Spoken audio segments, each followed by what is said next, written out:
श्याम जी के दो बेटे थे। दोनों बेटे बाप का बहुत ख्याल रखते थे। श्याम जी की पत्नी बहुत पहले ही इस दुनिया से चल बसी थी।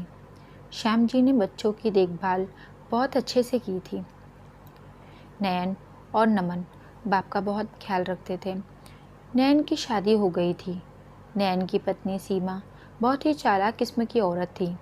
जब तक नयन और नमन घर पर होते तो उसका मिजाज बहुत अच्छा होता, लेकिन उनके ऑफिस जाते ही एकदम गिरगिट की तरह रंग बदल लेती।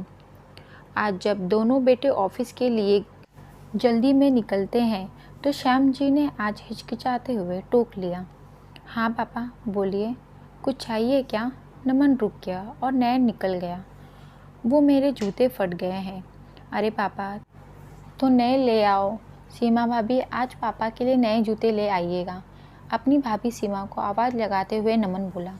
ज़रा देख लेना भाभी पापा को क्या चाहिए, तुम ला देना, अभी हम लोगों को देर हो रही है, कहकर नमन जल्दी से घर से निकल गया।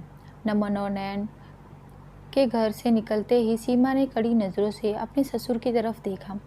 आपको इतना भी नहीं समझ आता कि घर से बाहर जाते हुए किसी को टोकना नहीं चाहिए? क्या हो गया है आपके जूतों को? सारा दिन तो घर में पड़े रहते हैं, फिर भी नए जूते चाहिए। दोनों बेटे बेचारे सारा दिन अपने सर खपाते हैं और इधर इनकी फिजूल खर्ची ही ख़त्म नहीं होती। श्याम जी बिल्कुल छोटे बच्चों की तरह अपनी बहू की डांट खा रहे थे। इतना बखेड़ा होने के बाद भी श्याम जी के नए जूते तो नहीं आए और ना ही इन दोनों बेटों ने इस ओर ध्यान दिया, क्योंकि नयन अपनी पत्नी और नमन अपनी भाभी पर अंधविश्वास था कि वो उसके पिता का बहुत ध्यान रखती है। ऐसा हो भी क्यों ना, जब तक दोनों भाई घर में रहते हैं तो सीमा अपने ससुर के साथ बहुत अच्छा व्यवहार करती है। देवर पति को दिखाकर अपने ससुर के लिए चाय नाश्ता बनाती ही थी। इसी विश्वास पे आकर ही घर की सारी बागडोर नयन ने अपनी पत्नी के हाथ में सौंप रखी थी। उसके खुद के पास तो इतना समय नहीं होता कि 10 मिनट अपने पिता के पास बैठकर उनसे बातें कर ले, क्योंकि दोनों भाई अपने नए बिजनेस को शुरू करने में बहुत बिजी थे। उनके पास सर घुसाने तक का भी समय ना था और वो दोनों सीमा के दोहरे चेहरे से अनभिज्ञ थे। रात को दोनों भाई के घर आने से पहले ही सीमा अपने ससुर को खाना देकर उनको कमरे में भेज देती।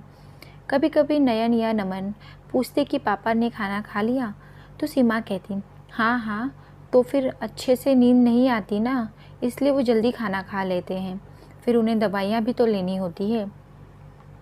दोनों भाई सीमा के मीठे मीठे बातों से में छिपी मनसा को कभी समझ ही नहीं पाए। वो खुश होते चले, कोई तो है जो पापा का इतना ख्याल रखता है, क्योंकि इन दिनों वो लोग इतने बिजी थे कि ध्यान ही नहीं दे पा रहे थे। एक दिन नयन और नमन किसी क्लाइंट से मिलना था, तो नयन को जल्दी से छुट्टी मिल गई। उसने सोचा चलो आज सीमा और पापा को सरप्राइज़ देते हैं। नमन ने कहा भाई आज उन्हें लेकर कहीं बाहर घूमने चलेंगे, बहुत समय हो गया पापा के साथ समय नहीं गुजारा। दोनों भाई घर आए। नयन गाड़ी पार्क करने लगा। नमन जैसे घर के पास आया तो भाभी की तेज़ आवाज़ सुनकर उसके पैर ठिठक गए। सीमा ज़ोर ज़ोर से चिल्ला रही थी, आपको कुछ सुनाई नहीं देता क्या? जो बना है जल्दी से खा लो। बेटों के आगे ज़्यादा नौटंकी दिखाने की ज़रूरत नहीं है। कभी रोटी कड़ी है तो कभी सब्जी में मिर्च है। ये कोई होटल नहीं है, घर है, खाना बनाने में मेहनत लगती है। पीछे से नमन भी आ गया। सीमा के बोल सुनकर दोनों भाई को बहुत गुस्सा आ रहा था, लेकिन उन्होंने उस वक्त अपने गुस्सों को पी लिया। खिड़की के अंदर से झाँक कर देखा तो श्याम जी की प्लेट में 2 सूखी रोटी और एक कटोरी सब्जी रखी हुई थी। श्याम जी बार बार अपनी आंखें पोंछ रहे थे। शायद उन्हें मिर्च लग रही थी, जिस कारण उन्होंने सीमा से कहा कि सब्जी में बहुत मिर्च है। यह देख दोनों भाइयों की आंखों से आंसू आ गए। उनका तो विश्वास था कि सीमा उनके पापा का बहुत अच्छे से ख्याल रखती है, लेकिन यह तो कुछ और ही था। थोड़ी देर बाहर टहलने के बाद नयन नमन घर वापस आ गए। देखा तो पापा अपनी थाली उठाकर रसोई में रख रहे थे। अचानक से दोनों को देखकर सीमा सकपका गई। अरे आज दोनों इतनी जल्दी आ गए? वो ऑफिस में कुछ ज़्यादा काम नहीं था तो आ गए। बहुत भूख लगी है, जल्दी से खाना लगा दो। नमन ने पूछा। पापा आपने खाना खा लिया? अपने पिता की ओर देखते हुए। श्याम जी का मुंह थोड़ी देर पहले बहू झिड़की सुनकर उतरा हुआ था। वो कुछ बोलते उससे पहले ही सीमा बोल पड़ी।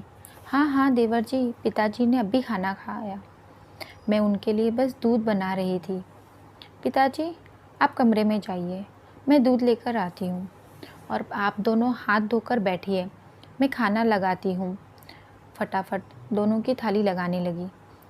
कहकर सीमा ने 2 सब्जी, सलाद, अचार और गरम गरम फुलके रखकर सीमा ने नयन और नमन की थाली लगा दी। नयन ने एक प्लेट में 2 रोटी, थोड़ी सी सब्जी निकाली और खाने लगा। सीमा छकते हुए बोली, ये आप कैसे खाना खा रहे हैं? और देवर जी, आप क्या सोच रहे हैं? आप खाना क्यों नहीं खा रहे? इतना कुछ बनाया है तो अच्छे से खाते क्यों नहीं? हम दोनों भाई तो देख रहे थे कि पापा रोज़ कैसे खाना खाते हैं, जो तुम उन्हें हमारे आने से पहले बड़े प्यार से खिला रही थी। नयन की बात सुनकर सीमा हकलाते हुए बोलने लगी। नयन लाल आंखों से सीमा को देख रहा था। नमन बोला, भाभी, हमने आप पर विश्वास किया और आप मेरे पापा के साथ ऐसा व्यवहार कर रही थी। अरे आज हम दोनों को कुछ भी है उन्हीं की बदौलत है। नयन बोला, तुम्हारी हिम्मत कैसे हुई मेरे पापा से ऐसे बात करने की? मैं तुम्हें पापा के सामने बेइज्जत नहीं करना चाहता, इसलिए तुम्हें समझा रहा हूँ।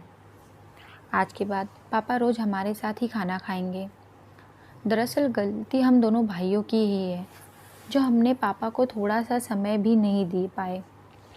सीमा डर से काँप रही थी, क्योंकि आज उसका दोहरा चेहरा उसके पति और उसके देवर के सामने आ चुका था। दोनों भाई उसी समय अपने पापा के कमरे में गए।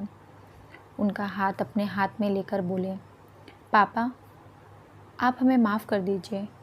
हम आपकी तकलीफ़ समझ नहीं पाए, लेकिन आज के बाद आपको कोई शिकायत का मौका नहीं देंगे। आपको किसी भी चीज़ की ज़रूरत हो या कोई भी तकलीफ़ हो, हम तो हैं, आप हमें बेझिझक कहिए। और हाँ, आज के बाद बाप बेटा एक साथ ही खाना खाएंगे।